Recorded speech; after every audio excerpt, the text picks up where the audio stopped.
यह वाकया है बहुत समय पहले का। एक गांव में माधव नाम के जमींदार थे। उनके परिवार में उनकी पत्नी और दो बेटे थे, नीलेश और रमेश। माधव ने अपनी मेहनत से बहुत सारी जमीन खरीदी थी, पर उनके दोनों बेटे निकम्मे थे। वह कोई काम नहीं किया करते थे। दोनों दिन भर गांव में घूमकर अपना समय व्यतीत किया करते थे। बड़ा बेटा नीलेश व्यापारी बनना चाहता था, पर वह व्यापार के बारे में बस सोचता ही रहता, पर व्यापार शुरू नहीं करता। छोटा बेटा रमेश नौकरी करना चाहता था, पर गांव से दूर जाकर नहीं, गांव में ही। ऐसे ही समय बीतता रहा। एक दिन माधव की पत्नी माला माधव से कहती है, हमारे दोनों बेटे कोई काम नहीं करते। गांव में सभी लोग उन्हें निकम्मा नकारा कहते हैं। अब वह बड़े हो गए हैं, यह बात उन्हें समझनी चाहिए। आप उन्हें कुछ कहते क्यों नहीं?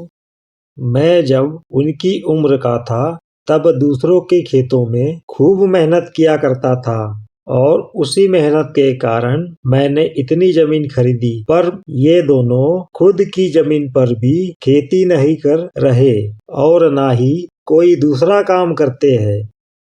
एक सुबह दोनों भाई गांव में घूमने जा रहे थे। तभी माधव उनसे कहते हैं, तुम दोनों आज से खेतों पर जाओ और खेती का काम संभालो। नीलेश, पर पिताजी, हमारा मन खेती करने का नहीं है। हम तो कुछ और करना चाहते हैं।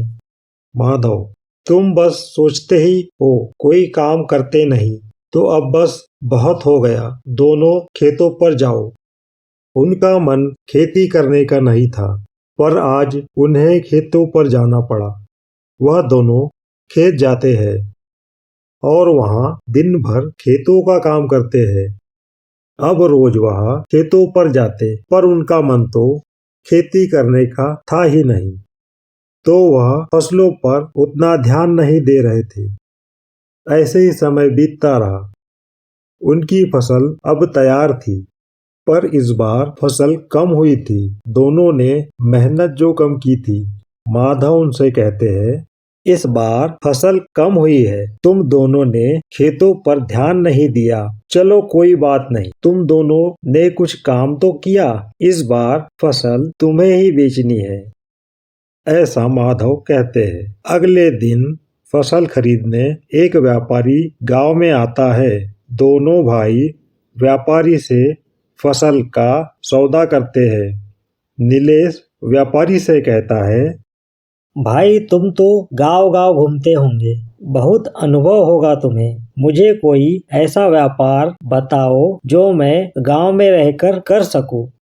व्यापारी, आसपास के गांव में लोग ऊँटों द्वारा खेती और दूसरे काम लिया करते हैं, पर उन गांव में ऊँटों की कमी है। तुम उन गांव में ऊँटों का व्यापार कर सकते हो। नीलेश को व्यापारी की सलाह अच्छी लगती है। वह माधव को सारी बात बताता है।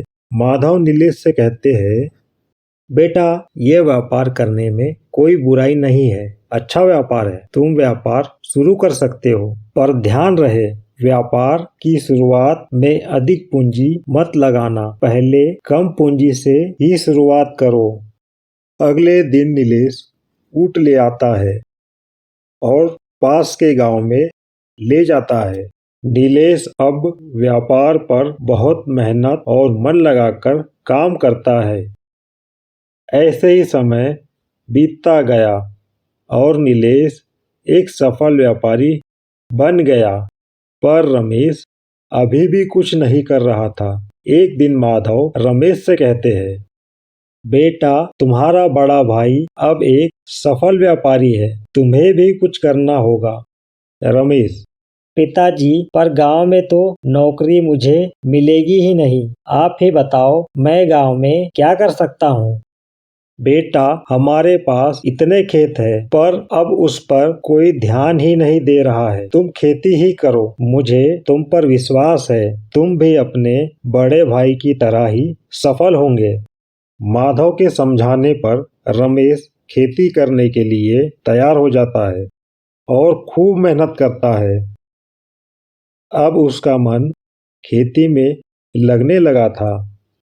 कुछ समय ऐसे ही बीत जाता है। एक दिन रमेश माधव से कहता है, रमेश, पिताजी, हम एक ही तरह की फसल लगाते हैं। हमें अलग अलग तरह की फसलों को लगाना चाहिए जिससे हमें और भी अधिक मुनाफा हो।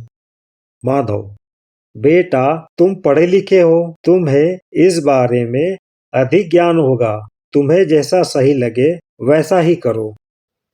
रमेश अब खेतों में अलग अलग तरह की फसलें लगाता और खेती में नए नए प्रयोग किया करता, जिसके कारण उनको फसलों का अच्छा उत्पादन होता। एक दिन रमेश नीलेश से कहता है, भैया, मैं सोच रहा था आप व्यापार करने गांव-गांव जाते हैं। आपके पास ऊँट भी होते हैं। आप एक गाड़ी बनवा लीजिए। उस गाड़ी में मेरी फसलों को भी रख लिया करना, जिससे हमारा मुनाफा और अधिक बढ़ जाएगा। नीलेश को यह सलाह अच्छी लगती है और वह ऐसा ही करते हैं। ऐसा करने से उनका मुनाफा दोगुना हो जाता है। एक दिन माधव दोनों बेटों से कहता है, माधव, बेटा, मुझे तुम दोनों पर गर्व है। तुम दोनों ने मिलकर खेती और व्यापार को मिलाकर मुनाफे को दोगुना कर दिया।